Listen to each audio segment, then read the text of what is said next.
नरेंद्र मोदी आजाद हिंदुस्तान का सबसे बड़ा झूठा और मक्कार प्रधानमंत्री है। ऐसे प्रधानमंत्री को कोई ज्ञापन नहीं दिया जाएगा। और अस्सलामु अलैकुम वरहमतुल्लाह। अल्लाह की ज़ात से उम्मीद है मेरे भाइयों आप खैरियत से होंगे। अल्लाह आप सबको खुश रखे, शाद रखे, आबाद रखे। जिनको आपने स्टार्टिंग में मुख्तसर सा सुना, ये हैं मौलाना तौक़ीर रज़ा बरेली शरीफ से। खानवादे आला हज़रत से इनका रिश्ता है।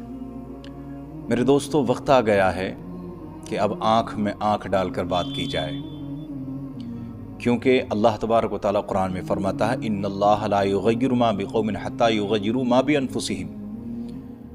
खुदा उस कौम की हालत कभी नहीं बदलता जो अपनी हालत को खुद ना बदले। और किसी ने क्या खूब कहा है, मैं ये पूरी वीडियो आपको दिखाऊंगा। देखिए मौलाना तौक़ीर रज़ा साहब ने क्या कहा है, लेकिन ज़रा इस शेर को मेरे तवज्जो से सुनिए और ज़रा एहसास कीजिए, वरना बात वही हो जाएगी कि वोट तो हम अपना अबू जहल को दें और इंसाफ हज़रत उमर फारूक जैसा चाहें, तो ऐसा नहीं होता है। पहले मेरा शेर सुन लीजिए, मैं गुफ्तगू फिर आगे करूँगा, लेकिन छोड़ कर मत जाइएगा वीडियो। दुआओं का तालिब हूँ आपकी। सुबह की नींद इंसान के इरादों को कमज़ोर करती है। मंजिलों को हासिल करने वाले देर तक सोया नहीं करते। मंजिलों को हासिल करने वाले देर तक सोया नहीं करते। वो कौम तरक्की करती है, वो कौम तरक्की करती है जो सूरज को जगाती है। वो कौम पस्ती में चली जाती है, यह है जिनको सूरज जगाता है। पहली बात तो सुबह की नमाज पढ़ना शुरू कीजिए। हय्या अलस सलाह हय्या अल फलाह की सदा जब कान में आ जाए तो मस्जिद जाइए। तरक्कियाँ तब करेंगे, कौम तरक्की जब करेगी। हम रोना रोते हैं कि मस्जिदें हमारी तोड़ी जा रही हैं। कौन है जिम्मेदार? आप हैं जिम्मेदार। मसाजिद को आबाद करने वाले अगर हम होते तो मसाजिदें टूटती ही नहीं। अब मैं आता हूँ मौजू पर। मेरे दोस्तों, वक्त आ गया है कि आप संसदों के अंदर उलमा को भेजिए, अल्लामा सलमान अज़हरी को भेजिए, मौलाना तौक़ीर रज़ा को भेजिए। आपको एक याद हुआ, उबैदुल्लाह खान आज़मी साहब थे, संसद में जब दहाड़ते थे ना तो अच्छे अच्छों की पैंट गीली हो जाया करती थी उनके सामने, क्योंकि आलिम से बेहतर कोई बोलना नहीं जानता है। आलिम जानते हैं और ज़मीर फरोश भी नहीं होते हैं उलमा। समझ रहे हैं कि नहीं आप? तो मेरे दोस्तों, ज़रा अब वक्त है, आँख से आँख मिला के बात की अल्लामा तौक़ीर रज़ा ने कि आप हमारी मसाजिदों को तोड़ें, अब हम खामोश बैठे रहें। अगर सुप्रीम कोर्ट संज्ञान नहीं लेता इस बात पर तो हम अपनी हिफाजत, सेल्फ डिफेंस में हम जवाब देंगे, और हमें ये हक हमारे संविधान ने दिया है। ये आँख में आँख मिला के बात करने वाला ये तो वही होगा जिसकी दिल में कौम का दर्द होगा।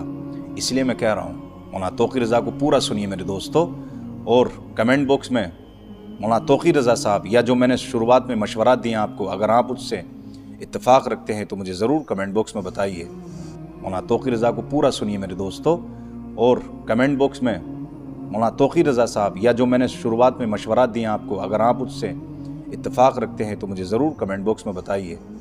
अल्लाह तबारक व तआला हमारी इस कौम की हिफाजत फरमाए और हमारे देश मुल्क हिंद में अमन सुकून अता फरमाए। अस्सलामु अलैकुम वरहमतुल्लाह। हो गया बुलडोजर, तुम हमारे घर पे चला दोगे, हम अंधे और बहरे बने बैठे रहेंगे। अब किसी बुलडोजर को बर्दाश्त नहीं किया जाएगा। सुप्रीम कोर्ट अगर संज्ञान नहीं ले रहा है तो हम अपनी हिफाजत खुद करेंगे। हमें कानूनी अधिकार है, अगर हमारे ऊपर कोई हमलावर होता है तो हम उसको जान से मार दें। यह हमें कानूनी अधिकार है। आज आप निकल रहे हैं, आज किस तरीके से, अभी आपका क्या प्लान है? आज आप कैसे निकल रहे हैं?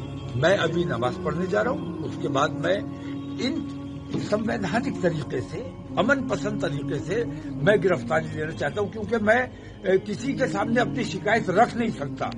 मैं मजबूर हूँ। जो जिनके सामने शिकायत रखनी चाहिए वो हिंदुस्तान के सबसे बड़े बेईमान है। नरेंद्र मोदी आजाद हिंदुस्तान का सबसे बड़ा झूठा और मक्कार प्रधानमंत्री है। ऐसे प्रधानमंत्री को कोई ज्ञापन नहीं दिया जाएगा, और ऐसी सरकार की मौजूदगी में हमें आजाद रहने का कोई अधिकार नहीं है। तमाम मुसलमान, हिंदुस्तान भर के मुसलमान इंशाल्लाह गिरफ्तारी देंगे। प्रशासन क्या कहना है कि इस्लाम में आपको यूनिफॉर्म सिविल कोड को लेकर क्या कहेंगे? जो यूनिफॉर्म सिविल कोड लागू है, भारतीय जनता पार्टी के दौर से नहीं, इससे पहले से मुस्लिम पर्सनल लॉ जब मौजूद है कोर्ट में, एक कानून मौजूद है اس کے باوجود ہمارے جتنے مسائل کورٹ میں جاتے ہیں وہ UCC کے تحت طے ہوتے ہیں، پرسنل لا کے تحت طے نہیں ہوتے ہیں۔ اور پھر یونیفارم سول کوڈ رہا کہاں جب آپ نے اس میں سے کچھ کو مستثنا کر دیا، کچھ کو چھوڑ دیا، اس کا مطلب یونیفارم نہیں رہا۔ تو یہ بے ایمانی ہو رہی ہے۔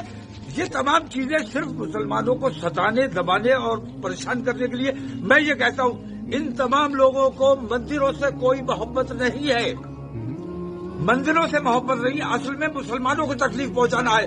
اگر واقعی تم مندروں سے محبت کرتے ہو، گیان ویپی میں چھوڑنے کو تیار ہوں، دستبردار ہونے کو تیار ہوں۔ چلو پہلے چائنا تمہارے کہا کتنا قبضہ کر لیا ہے، کیلاش مانسروور چائنا کے باپ کی جاگیر رہی ہے، ہندوستان کا ہے، اور ہمارے دور حکومت میں ہم نے ہندوؤں کو وہ سونپا تھا کیلاش مانسروور۔ آپ وشو شکتی بنے ہوئے کیلاش مانسروور، اگر واقعی تم ہندوتوا کی بات کرتے ہو اور مندروں کی بات کرتے ہو تو مسلمان کمزور ہے، اس پر بلڈوزر چلا کے اس کی مسجدیں توڑ دو گے۔ اگر تم ایماندار ہو اپنے مندر کے لیے، اپنے ہندوتوا کے لیے، میں تمہارے ساتھ چلنے کو تیار ہوں۔ چائنا سے پہلے کیلاش مانسروور کو آزاد کرائیے، میں گیان ویپی سے دستبردار ہونے کو تیار ہوں۔ موہن صاحب کیا کہیں گے مکھیمنتری یوگی آدتیہ مسلمانوں کو مت دباؤ، مسلمانوں سے دشمنی مت کرو، مسلمانوں سے جو دشمنی کر رہا مکھیمنتری یوگی آدتیہ ہے وہ دیش دروہی ہے، وہ سب بے ایمان ہے، مکھیمنتری یوگی سارے کے سارے بے ایمان ہے۔